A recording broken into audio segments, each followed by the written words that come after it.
আমরা একটা খুব অনিশ্চিত সময়ের মধ্য দিয়ে এখন আমরা যাচ্ছি। একটা ছাত্র জনতার রক্তাক্ত গণ অভ্যুত্থানের মধ্য দিয়ে একটা ফ্যাসিস্ট রেজিমের পতন, প্রধানমন্ত্রীর পলায়ন, ডক্টর মোহাম্মদ ইউনূসের নেতৃত্বে অন্তর্বর্তীকালীন সরকার প্রতিষ্ঠা এবং সেই সরকারের প্রায় 7 মাস অতিক্রম হতে চলল। এই সময়ের মধ্যে বাংলাদেশের রাজনীতিতে প্রতিনিয়ত নতুন নতুন ইস্যু আসছে। এই ইস্যুগুলো রাজনীতির মাঠকে উত্তপ্ত করছে, আবার নতুনভাবে মানুষ ভাবনা চিন্তা করছে। এইভাবেই অগ্রসর হচ্ছে বাংলাদেশের রাজনীতি। এবং আজকে এবং গত 2 দিন ধরে আরেকটি ইস্যুকে নিয়ে বাংলাদেশের রাজনীতি আরেক ধরনের উত্তপ্ত পরিস্থিতি চলছে। মিশ্র প্রতিক্রিয়া আমরা দেখতে পাচ্ছি। বিশেষ করে আওয়ামী লীগকে নিষিদ্ধকরণ প্রশ্নে নতুন যে রাজনৈতিক দলটি বাংলাদেশে অভ্যুদয় হয়েছে, সেই রাজনৈতিক দলের একজন দায়িত্বশীল ব্যক্তির যে বক্তব্য, সেই বক্তব্যকে কেন্দ্র করে এখন রাজনীতিতে একটা আলোচনা সমালোচনা এই চলছে। তো এটি বাংলাদেশের রাজনীতির এখনকার বাস্তবতা এবং আমি এটিকে কোনো অস্বাভাবিক কিছু মনে করি না। আমরা এটাই মনে করি যে একটা গণ অভ্যুত্থানের মধ্য দিয়ে একটা রেজিমের পরিবর্তন, নতুন বাস্তবতায় একটি অন্তর্বর্তীকালীন সরকার, এবং এই সরকারটি হচ্ছে রাজনীতির যারা মানুষ মুখ্যত তাদের বাইরে আমরা বলবো যে সমাজের বিভিন্ন পেশাজীবীদের সমন্বয়ে গঠিত যে সরকার, সেই রাজনৈতিক সরকার করছে। এখন যে বিষয়টা হচ্ছে যে এই রাজনীতিতে নতুন নতুন প্রশ্ন কেন উত্থাপিত হচ্ছে, নতুন নতুন আমরা জিজ্ঞাসা তৈরি হচ্ছে, এবং এই নিয়ে রাজনীতিবিদ, সুশীল সমাজ এবং টেলিভিশনে আমরা যারা আছি তারা নানা রকমের বিচার বিশ্লেষণ কেন করছি আমরা এই মুহূর্তে এসে, এই প্রশ্নটাও আমি মনে করি খুবই স্বাভাবিক। বাংলাদেশে এই ছাত্র জনতার যে গণ অভ্যুত্থান হয়েছে, এই গণ অভ্যুত্থানের মধ্যে যারা নেতৃত্ব দিয়েছে তারা বরাবর একটি বক্তব্য উপস্থাপন করছেন। সেটি হচ্ছে যে বাংলাদেশের যে বিদ্যমান রাজনৈতিক কাঠামো, এটার একটা পরিবর্তন এবং এই পরিবর্তনের জন্য একটা সংস্কার, এবং এই সংস্কারের রূপরেখা নিয়ে এখন রাজনীতিতে চলছে এক ধরনের আলোচনা সমালোচনা। এবং আপনি আজকে দেখেছেন বিএনপি সকালবেলা একটা জরুরি সংবাদ সম্মেলন করেছে, এবং সেই সংবাদ সম্মেলনে এই সংস্কার কমিশনগুলো কর্তৃক যে সমস্ত সংস্কার প্রস্তাবনা, এই সংস্কার প্রস্তাবনাগুলোর মধ্যে কিছু কিছু বিষয় নিয়ে তারা আলোচনা সেখানে করেছেন এবং যে বিষয়গুলো বলেছেন যে এর মধ্য দিয়ে নির্বাহী বিভাগ এবং আইন বিভাগকে এক ধরনের অকার্যকর করে দেশে একটা অকার্যকর সরকার ব্যবস্থা প্রতিষ্ঠারও একটা প্রচেষ্টা চলছে বলে তারা দাবি করছে।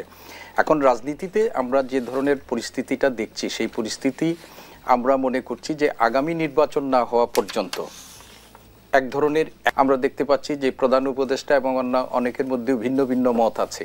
তো ফলে রাজনীতিতে এখন যে পরিস্থিতিটা বিরাজ করছে, যেহেতু রাজনৈতিক দলগুলো একটা সময়ে কাঁধে কাঁধ মিলিয়ে স্বৈরাচার উৎখাত করার জন্য, ফ্যাসিস্টদেরকে উৎখাত করার জন্য তারা কাজ করলেও এখন কিন্তু প্রত্যেকেরই নিজস্ব এজেন্ডা আছে, নিজস্ব আদর্শ আছে, এবং এই আদর্শের ভিত্তিতে তাদের লক্ষ্য অর্জনের জন্য তাদের একটা কর্ম পরিকল্পনা, কর্মপন্থা আছে, এবং সেইগুলো নিয়েই তারা এখন কাজ করছে। ফলে আপাত দৃষ্টিতে আমরা দেখতে পাচ্ছি যে রাজনৈতিক অঙ্গনে ক্রিয়াশীল রাজনৈতিক দলগুলোর মধ্যে অবস্থানগত একটা তারতম্য আমরা দেখতে পাচ্ছি। এবং আমি এই বক্তব্যের মধ্যে যে এই পথমতের পার্থক্য সত্ত্বেও জাতীয় ঐক্য প্রতিষ্ঠা এবং স্বৈরাচারের পুনর্বাসন রোধের জন্য সবার মধ্যে একটা ঐক্য যেন বজায় থাকে, সেই ব্যাপারেও তিনি কিন্তু আহ্বান জানিয়েছেন। আপনি বিভিন্ন সময়ের রাজনীতির বিভিন্ন ইস্যু নিয়ে বিশ্লেষণ করে থাকেন। বর্তমান টালমাটাল পরিস্থিতিতে রাজনৈতিক বাস্তবতায় আমরা যেমনটি দেখছি যে আওয়ামী লীগ নতুন করে ইস্যু হয়ে দাঁড়িয়েছে, এবং আওয়ামী লীগকে নিষিদ্ধ করার পরিকল্পনা সরকারের নেই। প্রধান উপদেষ্টার এই বক্তব্যের পক্ষে বিপক্ষে আমরা দেখছি যে রাজনীতিতে এক ধরনের তোলপাড় শুরু হয়েছে। সেই জায়গা থেকে বর্তমান টালমাটাল পরিস্থিতির কথা আমি আগেই বলছিলাম, এই একটি ইস্যু শেষ হবার আগে নতুন একটি ইস্যুর উদ্ভবটিকে আসলে কিভাবে দেখেন? আর কোন সেক্টর নিয়ন্ত্রণে আনতে পেরেছে এটাও আমার কাছে মনে হয় না। এখন যে ইস্যুটা তৈরি হয়েছে, আমার কাছে মনে হয়েছে এই ইস্যুটা একটা ম্যানেজ গেম, একটা ক্রাইসিস তৈরি করার জন্য পরিকল্পিত ইস্যু। কারণ এই প্রধান উপদেষ্টা যে কথা বললেন, তার আগে আরেকজন ছাত্র নেতা, ওই জাতীয় নাগরিক পার্টির শাহীন হাসনাত, তিনি বলেছিলেন তার ভেরিফাইড ফেসবুকে এর থেকে আসছে। কিন্তু আপনি আওয়ামী লীগ থেকে ইতিমধ্যে রিয়াকশন এসেছে, যেমন খালেদ মাহমুদ আজকে বলেছে। সুতরাং সে অস্বীকার করেছে এরা কারা। হ্যাঁ, বলা হয়েছে না যে এমনি আলোচনা আসছে যে সাবের হোসেন তারপরে তাজউদ্দিনের ছেলে মেয়ে এরা মিলে, অর্থাৎ নির্দোষ ব্যক্তিদের আওয়ামী লীগ নিয়ে একটা করে তারা ইলেকশনে আসবে। তো স্বাভাবিকভাবে আমার কাছে এটা কিন্তু বস্তুনিষ্ঠ প্রস্তাব, আরাফাত বলছে, হ্যাঁ, যিনিই বলে থাকেন, যাই বলে থাকেন, এটা আওয়ামী লীগের ভাষণ নয়। আওয়ামী লীগ মনে করে এখনো তারা বৈধ সরকার এবং শেখ হাসিনা প্রধানমন্ত্রী আছে। সুতরাং প্রধান উপদেষ্টা কেন এই কথা বললেন? তিনি উপদেষ্টা, তিনি সরকার প্রধান, তিনি অবশ্যই জানা উচিত ছিল যে এই কথা বললে একটা সমস্যা তৈরি হবে। এই সমস্যা তৈরি তিনি করেছেন নিজে।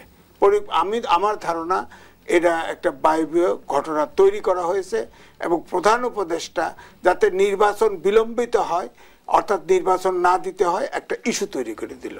তারপরে আপনি যেটা বললেন সমস্যা, ফ্যাসিবাদের বিরুদ্ধে কিন্তু আপনার সব দল ঐক্যমত আছে, জনতা, ছাত্র এখনো আছে। আপনি দেখেন সেই 10 তারিখে নূর হোসেন সময়ে শেখ হাসিনা বলছিল না যে ট্রাম্পের ছবি নিয়ে তোমরা মিছিল করো, তারপর অপমান করলে পাঠায়ও দিয়েছিল। কিন্তু আপনি দেখেন সেই সময় কিন্তু জামাত, বিএনপি, ছাত্র, বৈষম্যবিরোধী ছাত্র বলেন, ছাত্রদল সবাই নেমেছিল। এখনো যদি সেই ফ্যাসিবাদীরা আসে, এখনো তারা ঐক্যবদ্ধ থাকবে। কিন্তু আপনি বলছিলেন যে ফ্যাসিবাদ বিরোধী শক্তি এখনো ঐক্যবদ্ধ আছে, তাদের ঐক্য এখনো সমুন্নত আছে।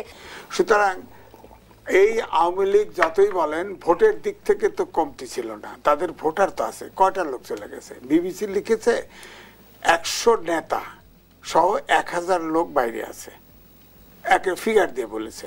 এবং 100 যে নেতা এর অধিকাংশই ভারতে আছে আর অন্যান্য দেশে ছড়ায় আছে। তো তারা তো সব, এখন তো ইন্টারনেটের যুগ, হোয়াটসঅ্যাপে কথা বলা, নানান রকম ইনস্টাগ্রাম, অনেক কিছুতে কথা বলা যায়, তারা কথা বলতেছে এবং তাদের প্ল্যান সব কর্মী লেভেল পর্যন্ত জানতেছে।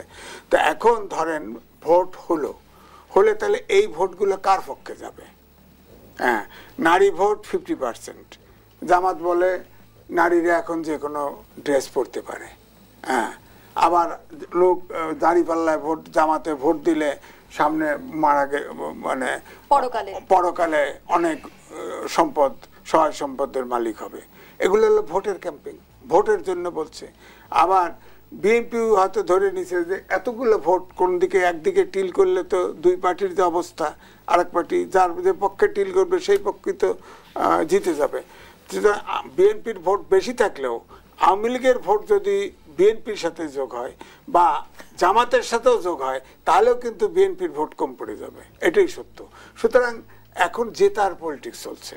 আর ছাত্ররা যেটা করতেছে, ছাত্রদের সম্পর্কে আমার বক্তব্য হচ্ছে, ধরেন আমার থানা, পাবনার সাতিয়া থানা, আর ছাত্ররা কমিটি করার লোক পায় নাই, সব ছাত্র শিবিরের প্রলোভন দিয়ে কমিটি করছে এবং সারা বাংলাদেশে তাই হচ্ছে। ওই ছাত্রলীগ অথবা নরম ছাত্রলীগ নেতা বাদ দিয়ে আর ছাত্র শিবির দিয়ে কমিটি করতেছে এখন। তো সুতরাং এরা ভোটের সময় আপনি জানেন যার যার ভোট তার বাক্সে পড়বে। ওয়ান্স শিবির, ফরএভার শিবির, ওই ভোট তো আসবে না। ধন্যবাদ জানাচ্ছি। এই জন্য আমি বলছি যে এটা একটা যা চলছে, এটা ভোটের গেম চলছে। কারণ আওয়ামী লীগ রাজনীতির মাঠে পুরোপুরি নিষ্ক্রিয়, সেই আওয়ামী লীগকে তর্ক নিয়ে আমরা একটা তর্ক বিতর্ক করছি বা কেন? ধন্যবাদ আমার সওয়াল